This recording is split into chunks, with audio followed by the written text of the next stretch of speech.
Hello Cules, it's Pablo here and welcome back to Barca Universal. Welcome to the match review of Barcelona 2, Dynamo Kyiv 1. It's a narrow victory for Barcelona, and it's a victory that actually is going to create a lot of stick that you'd feel in the media for Ronald Koeman's side, just because it was lacklustre. In my opinion, it was poor. There were so many defensive errors back there. The team just looks a bit of a mess, and we're going to be digesting that, getting into all of it, taking it on board, because there is so much going wrong you'd feel right now at this Barcelona side. So without any further ado, let's get on with the match review because there's so much to talk about, and let's get started. And let's actually start with Ronald Koeman's team selection. I think it was a good team that he picked, if I'm being honest with you. He stuck in goal to Stegen, came back, and wow, we'll be getting onto the German later because he was absolutely magnificent. First came back in how many months? And he was exquisite. He probably didn't think he'd be called into that much action tonight. But wow, Barcelona was so poor back there that Ter Stegen made unbelievable saves and on numerous occasions. At right back, Serginho Dest played, which I think we were all happy to see, but Dest didn't really have a good game at all. At left back, Alba, he just looks tired right now, and my goodness me, he was just letting runners in behind him constantly. He just doesn't look like he can defend back there, and he just looks tired, old right now, and that can be said for a lot of the Barcelona players out there. In defence, we had PIQUÉ next to De Jong, actually. De Jong was moved back into centre-back. Longley was given a bit of a rest. We're hearing as a precaution. He later came on, though, so I don't really know what happened there. Busquets and Pjanic in midfield, and then up front it was Messi, Pedri, Griezmann, and Ansu, as we predicted. So we essentially predicted the lineup, but De Jong was in defence instead of Longley, and also Busquets was brought into the team, which probably people didn't want, and also, of course, Ter Stegen in between the sticks. But that was the lineup for Barcelona. I was happy with it on paper. Now let's get on to that match action. Because the game started in absolutely perfect fashion for Barcelona. We looked really on it, clearly there for a response that you'd feel from Koeman's side. And, we were constantly giving Dynamo Kyiv issues. They looked like a depleted team. We knew they only came here with 13 first-team players, and Barcelona were all over them. They looked tired back there. They looked like they didn't know what they were doing. They were ragged. Messi kept on getting in the ball. You had Pedri in there as well. Griezmann even was helping out. Ansu Fati was constantly terrorising down our left-hand side, and it was just waves of attack from Barcelona. And we get the opening goal. It's actually another penalty. It's a bad foul on Messi, and Messi converts from the spot, and he gets another penalty. Still no open play goal for Messi, but hey, a perfect start to the game for Barcelona, isn't it? And at that point, you're thinking, this could get nasty for Kyiv. It's going to be a nice piece for the evening. Let's roll through the game. And we nearly had even more. We probably should have had even more because it's just a minute later. It's a really good pullback from Dest, and it's Pedri who really should have scored. He hits it off the underside of the bar, back off the goal line, and it doesn't go over. And literally 30, 40 seconds later, Griezmann is found at the back post after a great shot and save actually by the goalkeeper. It was Ansu with the shot, the keeper with a save, who we'll also be getting on to, and it's Griezmann with an absolute tap, and it's a gilt-edged chance for the Frenchman, and he misses it. It's just not helping his confidence. But you just look at that first 8 minutes, and you look at how the result ended and how the game went. Barcelona had the chance to just kill that game. Gilt-edged chances for Pedri in there, for Griezmann, and they just have to be scored. And Koeman spoke about that, the finishing in this team. Our conversion is such an issue, you'd feel, and I know that obviously we have to be better. We can't just rely on scoring every chance, but we had some massive chances in that first half, and you do feel the team is really missing consistent scorers. We just struggled to get the ball in the net, and again, only 2 goals tonight. Yes, their goalkeeper was absolutely wonderful, but there were some big chances in the opening 10 minutes that could have made this an easy game for Barcelona. We didn't score them, and from there, we really took our foot off the gas. Because you were feeling that Barcelona, well, it was only a matter of time before we were going to get our second, but I think by the 20th, 25th minute, Dynamo were well and truly in the game. They looked absolutely ran over in the first 10, 15 minutes, but by the 25th, like I say, they were right in that match, and they kept on creating chances against us, and Barcelona just look weak defensively, ragged, so broken back there, and it's worrying. I don't know what's going on really with the tactics or Koeman, because he came in and made a good start as coach, but I don't know if he's lost the players or something, because we look ragged back there. We look like an absolute mess in all truth, and their first real good chance you'd feel came when it was that header save that looked like a golden chance, and it had to be a goal, but it's Ter Stegen with a great save. It's going back across him, and he just palms it over with his arm. It's a massive save by the German, but Barcelona for the rest of the half didn't really create that much. Yes, we had a few chances here and there in the first half, but past the 15th minute, we were unbelievably lacklustre, and it's just not good enough. We let Dynamo right in that game, and they were beginning to hurt us because our fullbacks just can't keep up with anyone. The midfield is almost non-existent. The centre-backs are so slow and they just let people run in behind them. There just seems to be a lack of system back there, a lack of understanding, a lack of quality, pace, strength really in all truth, and it is worrying for Barcelona, it really is.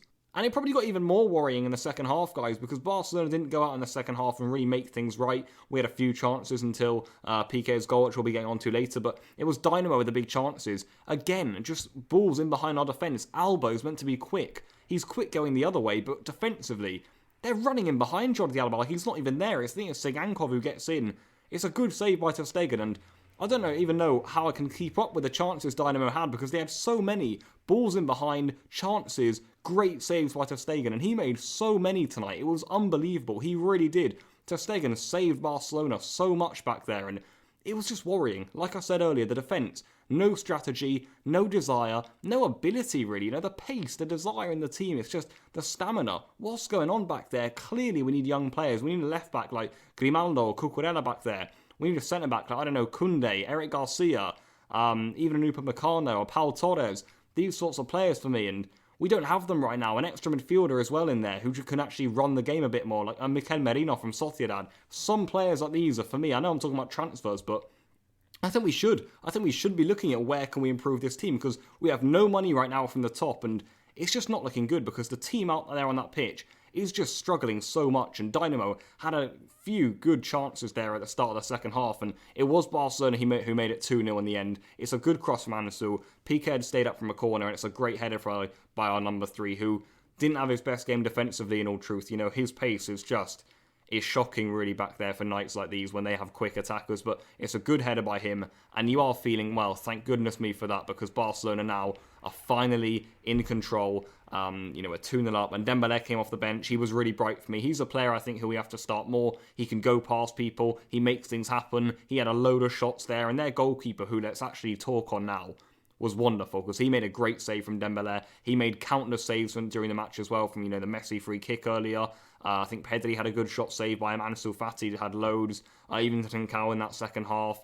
He was making some wonderful saves. I know even the Sergio Berto header actually in that second half also, but the goalkeeper there was absolutely wonderful. 18 years old, and he was immense back there for Dynamo Kyiv, and you got to give them credit. They kept on sticky in the game. Even at 2-0, they had chances. Stegen kept on making saves, and their goal eventually came. Another great save by Stegen, but they got in the rebound. I think it was Sigankov in the end who gets their decisive goal, and it is a big goal for them because you'd feel they could get a comeback, but actually they weren't as good after they got one back, and they were wonderful for most of the game, Dynamo, but once they went 2-1, the game was pretty stale. We managed to ride it out, and we get an important 3 points, but I just want to reiterate the issues we have right now. The team just does not look good. I'm not looking forward to matches as a Barcelona fan right now, and that's never good. It is worrying. I think we need transfers, a bit more rejuvenation in this team, and also, a bit of togetherness. Let's get this group together because I think maybe we need a new system or something. We can't keep playing like this is what I'll say. We just can't. We're too open.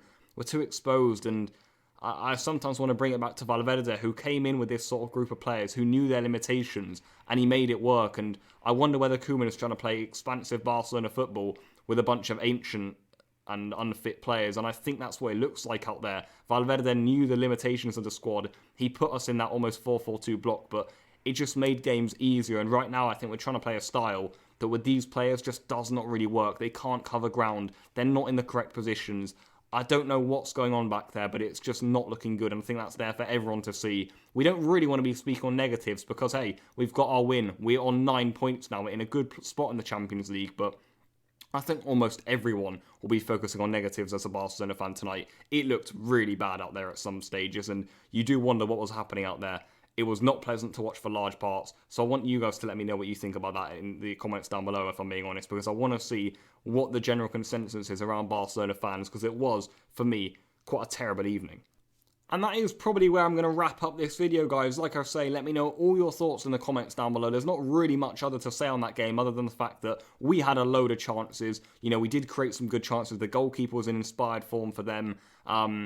But back there, we looked so bad in the defence, guys, and Dynamo created so many chances of their own. Our finishing looks like an issue, our fitness looks like an issue, the defence is definitely an issue, as is the system, and the general play of Barcelona right now, it wasn't good for me, it was worrying. We've got Betis on the weekend, that's going to be a really hard game, and if things aren't changed, we're not going to win it, I'll tell you that for free. So we've got a big game there in La Liga. It's absolutely imperative we win that. If we win that, things are looking a little more up. It's an important match that it really is for Koeman's career. Then we got to see what happens with the elections, guys. We got to see who comes in, what decisions they make in the market with the coach, with the team.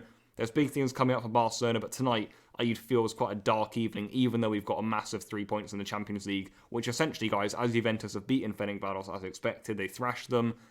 We're basically through, is what I'll say. We're not officially through, and with the way we're playing, anything could happen, but we feel now Barcelona are in the round of 16, essentially, the Champions League. I believe if we beat Dynamo away from home, we will be there. So that's how I'm going to wrap this one up. Drop a like if you enjoyed it. Leave your thoughts, and I'll see you guys for the Betis preview very, very soon. The La Liga action is back. It's an important game. We have to win it.